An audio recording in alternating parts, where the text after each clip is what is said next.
গল্পে স্বল্পে তরুণে আপনাদের স্বাগত।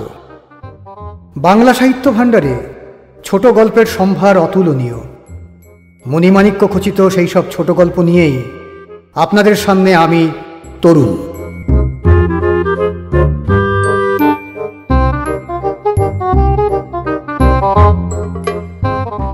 আজকের গল্প বিমল মিত্র রচিত শূন্য।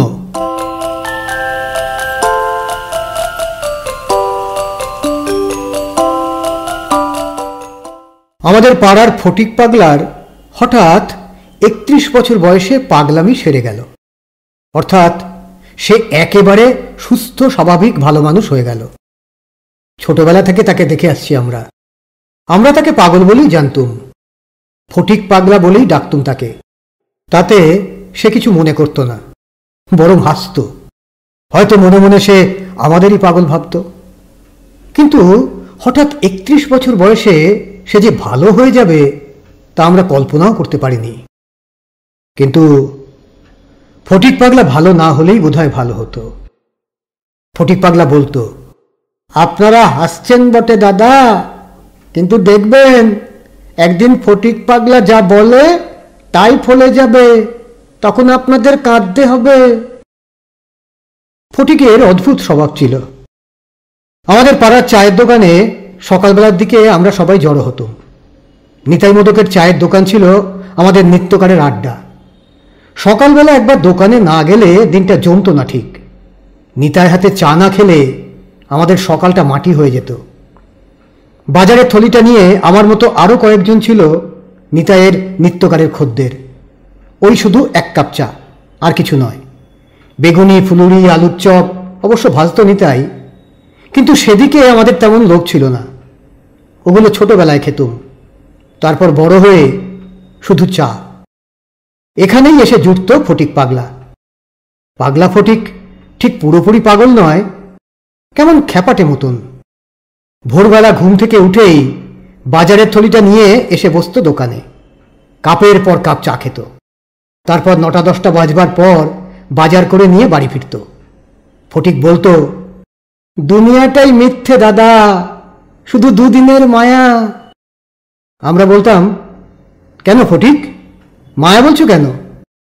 ফটিক বলতো, মায়া নয়, এই যে আপনারা বিয়ে থা করেছেন, ছেলেপুলে হয়েছে, ভাবছেন বেশ সুখে আছেন, কিন্তু ভাবুন তো একবার শেষের দিনকার কথাটা, যখন সবাই পড়ে থাকবে আর আপনি খাটে চড়ে শ্মশানে যাবেন। শ্মশানটা আমাদের চায়ের দোকানের কাছেই ছিল। সামনে দিয়ে দিন রাত মরা নিয়ে যেত লোকেরা। সামনে চওড়া রাস্তা। আমরা দোকানের ভাঙা বেঞ্চিতে বসে সব স্পষ্ট দেখতে পেতাম। রাস্তা দিয়ে লোকজন চলেছে, মোটর গাড়ি, রিক্সা, ঘোড়ার গাড়ি চলেছে। ভোর থেকেই এ রাস্তায় ভিড় হয়ে যেত। সারা গঞ্জের লোকের বাজার, অফিস, কোর্ট কাছারি সব এই রাস্তাতেই করতে হয়। উকিলের দল এই রাস্তাতেই কাছারিতে যায়। ব্যাপারীরা এই রাস্তা দিয়েই গঞ্জে যায়। ছেলেমেয়েরা এই রাস্তা দিয়েই স্কুলে যায়। আমরা বসে বসে কজন চা খেতাম আর বাইরের দিকে চেয়ে চেয়ে লোক দেখতাম। পাগলা ফটিক হঠাৎ বলে উঠত, অত বাহার ভালো নয় গো। কথাটা কাকে লক্ষ্য করে সে বলেছে দেখতে গিয়ে নজরে পড়ল একটি মহিলা বেশ সেজেগুজে চলেছে, হাতে ভ্যানিটি ব্যাগ। এখানকার মেয়ে স্কুলের হেডমিস্ট্রেস, নতুন এসেছেন। পাগলা ফটিকের কথায় আমরা একটু লজ্জা পেলাম। কথাটা জোরেই বলেছিল ফটিক, কিন্তু যদি শুনতে পেত, যদি হেডমিস্ট্রেসের কানে যেত কথাটা। বললাম, ছি, তোমার আক্কেল নেই ফটিক, অত জোরে বলতে আছে? পাগলা ফটিকের বিকার নেই, বলতো, কেন বলবো না দাদা, ভাবছেন ওইসব সাজগোজ থাকবে? একদিন তো এই রাস্তা দিয়েই শ্মশানে যেতে হবে, সেটা মনে থাকে না? আমরা বলতাম, সে তো সবাই যাবে, একদিন সবাইকেই তো যেতে হবে, তা বলে এখন থেকে কাঁদতে বসবো নাকি? ফটিক বলতো, কাঁদতে বলছি না দাদা, না কেঁদেও তো থাকা যায়। এই আমাকেই দেখুন না, আমি সাজগোজ করতে পারি না। আমি সিল্কের জামা, কাঁচি, ধুতি, বার্নিশ করা লপেটা জুতো পরতে পারি না। আমরা বলতাম, তা পরো না কেন? সত্যি ফটিকের বাবা অনেক টাকা রেখে গিয়েছিল। এই চণ্ডীতলাতেই 2খানা বাড়ি, 300 বিঘে ধান জমি, পাকা বসতবাটি। ফটিক পাল বাপের এক ছেলে, ছেলেই সব সম্পত্তি পেয়েছে। তবু ছেঁড়া চটি, ছেঁড়া গেঞ্জি, আঠাতি ধুতি। অথচ ফটিক পালকে কৃপণ কঞ্জুস বলা চলবে না। দান ধ্যান আছে, বন্ধুবান্ধবদের পেছনে খরচ করে। এই নিতাইয়ের দোকানে বসেই কেউ কিছু খেতে চাইলেও কখনো নিরাশ করে না। ফটিক পাল বলে, দাও না গো নিতাই, তোমার কি আছে বাবুদের দাও না। নিতাই ঢালাও সবাইকে দিয়ে যায়। তেলে ভাজা, নিমকি, সিঙাড়া, কচুরি গরম গরম সকলের প্লেটে দিয়ে যায়। যে যত খেতে পারে, যে যত চায়। ফটিক বলে, আর কি নিবি রে? আর কে কি খাবি বল না, লজ্জা করিস নে। এত খরচ করে এত খাইয়ে দাইয়েও ফটিক পাল ফটিক পাগলা হয়েই ছিল। তা নিয়ে কখনো রাগ করতো না ফটিক পাগলা।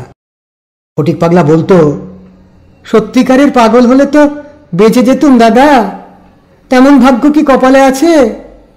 পাগলার হতে পারলুম কই ভোলা শিবের মতো। তা ভোলা শিবই বলা যায় ফটিক পালকে, একেবারে ভোলা মহেশ্বর। কিন্তু ওই ভোলা মহেশ্বরই একদিন 31 বছর বয়সে একেবারে অন্যরকম হয়ে গেল, একেবারে পুরোপুরি বদলে গেল। কেন বদলে গেল ফটিক পাগলা, সেই কাহিনীটাই বলছি। নিতাইয়ের চায়ের দোকানই ছিল আমাদের সকালবেলার নিয়মিত আড্ডা। আমরা যে যার কাজে যাবার আগে একঝোপ দোকানের বেঞ্চিতে বসে তবে যেতাম। ফটিকও আসত, কাপের পর কাপ চা খেত। আর হঠাৎ যদি সামনে দিয়ে বলহরি হরিবোল বলে চিৎকার করতে করতে শ্মশান যাত্রীর দল যেত, তো ফটিক পাগলা উঠে পড়ত। তখন আর তাকে আটকে রাখা যেত না, বলতো, উঠি ভাই। এই এক নেশা ফটিক পাগলার। মরা গেলেই পেছু নেবে, অচেনা লোকদের দলে ভিড়ে যাবে, তারপর তাদের সঙ্গে ভাব করবে, জিজ্ঞেস করবে, কোত্থেকে আসছেন দাদারা? কেউ আসে পশ্চিম পাড়া থেকে, কেউ শিমুলতলা থেকে, কেউ ফতেপুর থেকে। আশেপাশের 20-25 মাইলের মধ্যে এই চণ্ডীতলার শ্মশানই সকলের একমাত্র ভরসা। অনেক দূর দূর থেকে মরা নিয়ে আসে তারা। তাদের দলে ভিড়ে পড়বে ফটিক পাগলা, তাদের বিড়ি সিগারেট খাওয়াবে, চা বিস্কুট খাওয়াবে, তারপর তাদের সঙ্গে ঘাটে বসে আড্ডা জমাবে। তাদের জিজ্ঞেস করবে কোথা থেকে আসছে তারা, কি অসুখ হয়েছিল, কোন ডাক্তার দেখছিল। তারপর যখন চিতায় তোলবার সময় হবে তখন বলবে, একবার হাতটায়ের দেখব দাদা। কার হাত? এই এর। তা হাত দেখতে আপত্তি হবে কেন তাদের? তারা আপত্তি করে না কেউই। ফটিক পাগলা আস্তে আস্তে খুব যত্ন করে মরার ডান হাতটা নিয়ে চিৎ করে হাতের পাতাটা দেখে। নিজের ডান হাতের পাতা দিয়ে মরার হাতের পাতাটা চিতিয়ে দেয়। তারপর নিবিষ্ট মনে হাতের রেখাগুলো দেখে। বেশ অনেকক্ষণ ধরে মন দিয়ে দেখে, আর নিজের মনে মনেই কি যেন মিলিয়ে নেয়। লোকগুলো অবাক হয়ে যায় কাণ্ড দেখে, বলে, কি দেখছেন এমন করে? ফটিক পাগলা হাত দেখতে দেখতেই বলে, দেখছি মিলছে কিনা। কি মিলছে? এর আয়ু রেখাটা মিলিয়ে দেখছি, মিলছে ঠিক বলে হাত ছেড়ে দিয়ে উঠে দাঁড়ায়। তারপর আর সেখানে দাঁড়ায় না, বলে, আসি দাদা, নমস্কার। তারপর আবার এসে নিতাইয়ের দোকানে বসে ফটিক পাগলা হাতটা ভালো করে ধুয়ে বলে, আর এক কাপ চা দিও নিতাই। আমরা বলতাম, কি দেখলে ফটিক, হাত দেখলে? ফটিক পাগলা চায়ে চুমুক দিয়ে বললে, হ্যাঁ মিলে গেল। 64 বছর 3 মাস 13 দিন বয়সে মৃত্যু লেখা রয়েছে হাতে, ঠিক মিলে গেল। আমরা হাসতুম ফটিক পাগলার কথা শুনে। আমাদের হাসতে দেখে ফটিক পাগলা কিন্তু রাখত না, বলতো, হাসছো তোমরা দাদা, হেসে নাও, কিন্তু এও তোমাদের বলে রাখছি, মিলতে বাধ্য। এ পর্যন্ত একটা কেসও মিথ্যে হয়নি, তা জানো? ওই এক নেশা ছিল ফটিক পাগলার। মরা দেখলেই পিছু নেবে, তারপর আয়ুরেখা দেখে মৃত্যুর বয়সটা মিলিয়ে নেবে। ওই নেশাটার জন্যই আসলে ফটিক পাগলা নিতাইয়ের দোকানে আসত, এসে চা নিয়ে বসত আর রাস্তার দিকে চেয়ে থাকত। তারপর মরা দেখলেই পেছু নিত। বলতাম, এ নেশাটা ছাড়ো না ফটিক, লোকে কি ভাবে বলো তো, এই জন্যই তো সবাই তোমাকে পাগল বলে। ফটিকের সেই এক জবাব। বলতো, পাগল হতে আর পারলুম কই দাদা, ভোলা শিবের মতো পাগল হতে পারলে তো বেঁচেই যেতুম। শুধু মরার হাত নয়, আমাদের হাত দেখেও সকলের আয়ু বলে দিয়েছিল ফটিক পাগলা। আমার আয়ু ছিল ফটিকের মতে ৭৫ বছর ১ মাস ১৪ দিন। যজ্ঞেশ্বরের আয়ু ছিল ৬৪ বছর ১৩ দিন। এমনি সকলেই আমরা হাত দেখিয়ে নিজের নিজের আয়ু জেনে নিয়েছিলাম, কিন্তু বিশ্বাস করিনি। হেসেছিলুম শুধু ফটিক পাগলের পাগলামি দেখে। কিন্তু তাতে ফটিক পাগলা আর কিছু এসে যেত না। সেও আমাদের পাগলামি দেখে হাসত, বলতো, তোমরা আজ হাসছ, কিন্তু একদিন কাঁদতে হবে, তখন আমার কথা মনে রেখো। শুনে আমরা আরো হাসতুম। ফটিক পাগলার পাগলামি দেখে আমাদের মজার খোরাক আরো বেড়ে যেত। আমরা জিজ্ঞেস করতুম, আর তুমি কতদিন বাঁচবে ফটিক? তোমার কতদিন আয়ু? আমার, বলে ফটিক পাগলা আবার নিজের হাতে তেলোটা চিৎ করে নিজেই দেখত। বলতো, আমার অল্পায়ু দাদা, আমি বেশি দিন বাঁচব না। তবু কতদিন শুনি? ফটিক পাগলা বলতো, বেশি দিন বাঁচব না বলেই তো আর বিয়ে থা করলুম না।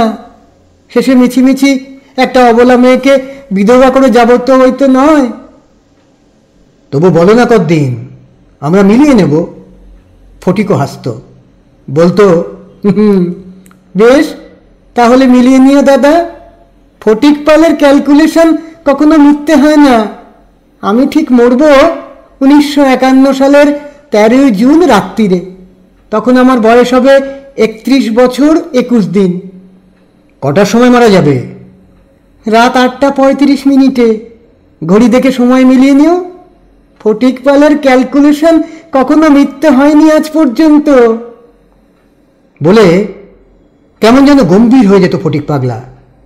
ওই গম্ভীর চেহারা দেখলেই আমাদের কেমন ভারী হাসি পেত। আমরা তখন যত হাসতুম, ফটিক পাগলা তত গম্ভীর হয়ে যেত। তা কবে ১৯৫১ সাল আসবে ততদিনের কথা আমরা তখন আর বিশেষ ভাবতাম না। কিন্তু ফটিক পাগলার কথাগুলো শুনে আমাদের মজা লাগত। ফটিক পাগলা বলতো, এ যদি সত্যি না হয় তো আমি আমার কান কেটে ফেলবো। এই তো বললুম দাদা, আমার ক্যালকুলেশন কখনো মিথ্যে হয়নি, হবেও না। তারপর আমাদের তাক লাগিয়ে দেবার জন্য বলতো, এই যে এতদিন ধরে আমি রিসার্চ করছি, এ কি বলতে চাও অমনি অমনি? এতে আমার খাটুনি হয় না? নাকি তোমরা মনে করো এটা ছেলে খেলা? ছেলে খেলার বয়স আমার আর নেই, এইটা জেনে রেখে দাও।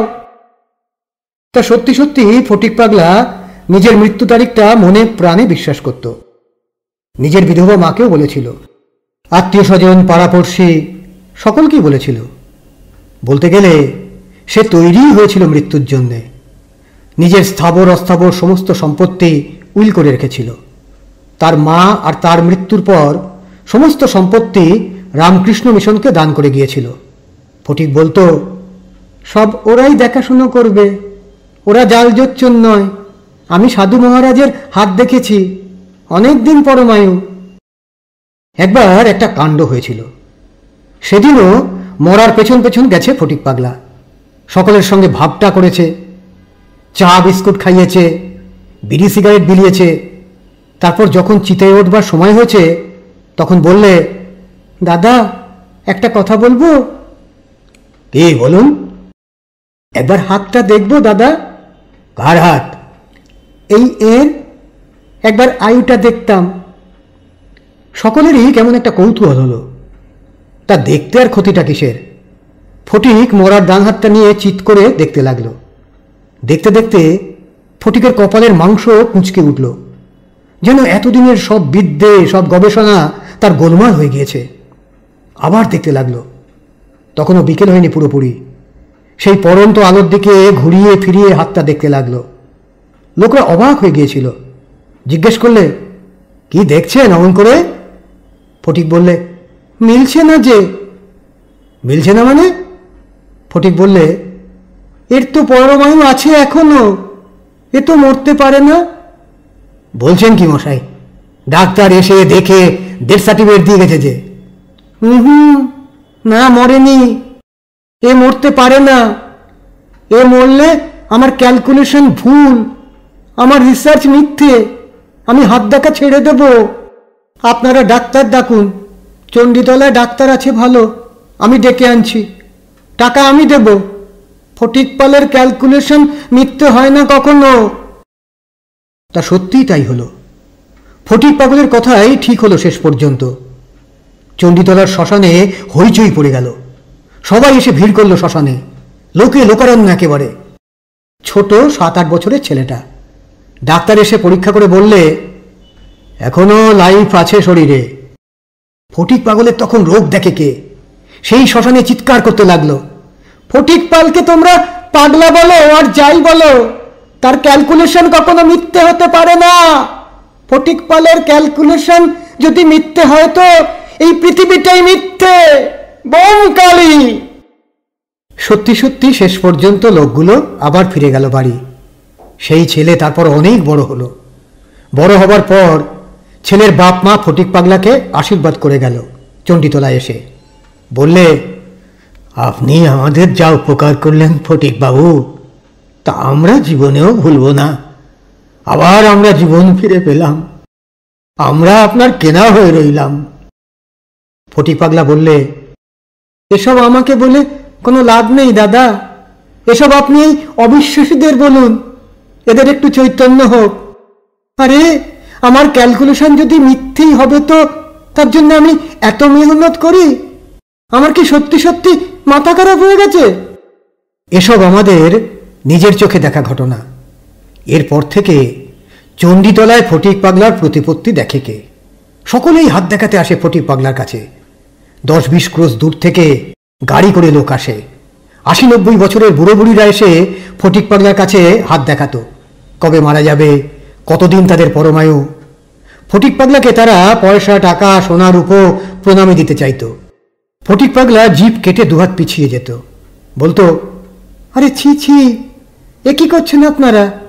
আপনাদের প্রণামী নিয়ে কি আমি পাতক হব বলতে চান? ছি, ওসব দিতে হবে না আমাকে, আমিও তো একদিন মরব, আমাকেও তো সবাই খাটে করে চণ্ডীতলা শ্মশানে নিয়ে গিয়ে পুড়িয়ে আসবে। তখন তখন ভগবানের কাছে কি জবাবদিহি করব বলুন তো? তারপর ফটিক পাগলা এক মহা দার্শনিক হয়ে উঠত। বলতো, আসলে ধন দৌলত, ঐশ্বর্য বিলাস যা কিছু বলুন সবই তো ছাড়তে হবে। তখন কেউ আপনার সঙ্গে যাবে না দাদা, সব ফেলে রেখে চলে যেতে হবে, তখন সব শূন্য। তা যতদিন আমি চণ্ডীতলায় ছিলাম ততদিন এই অবস্থাই দেখে এসেছি। দিনে দিনে ফটিক পাগলার ভক্ত বাড়ছে, কিন্তু নিতাইয়ের দোকানে এসে বসে চা খাওয়া ছাড়েনি। সকালবেলা বাড়িতে 1000 লোক এলেও ফটিক পাগলা নিতাইয়ের দোকানে এসে বসত, আর মরা দেখলেই পেছন পেছন শ্মশানে যেত। শ্মশানে গিয়ে সকলকে চা বিস্কুট খাওয়াতো, বিড়ি সিগারেট খাওয়াতো, আর মরার হাতের পাতাটা পরীক্ষা করে দেখত। আমাদের অত মনে ছিল না কবে ফটিকের মৃত্যুর তারিখটা বলেছিল, সেসব আমাদের মনে থাকার কথাও নয়। 2-3 দিন ধরে আর ফটিকে দেখা পাওয়া যাচ্ছিল না। কি হলো?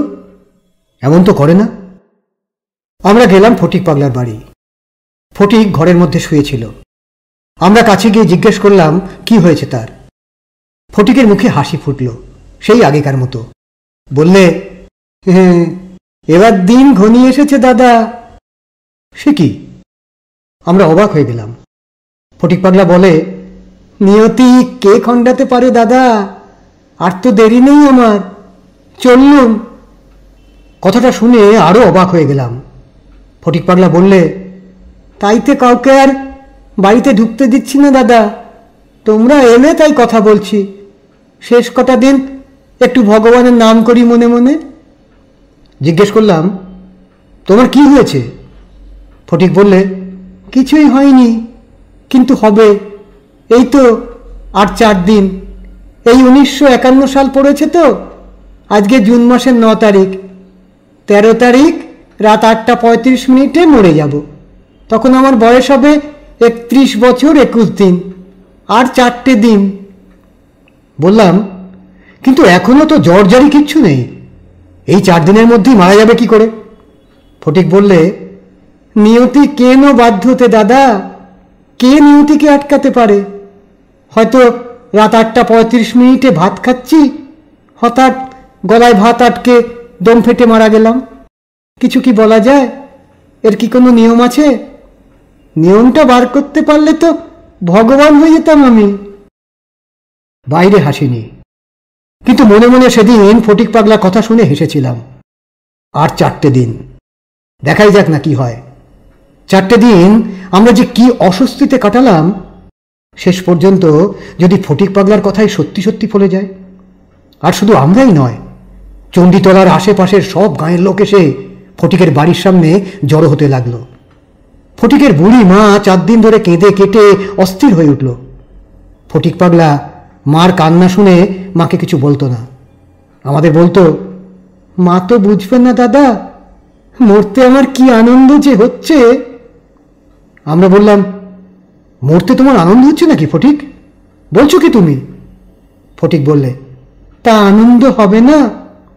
কেন, মরতে তোমার এত আনন্দ কিসের?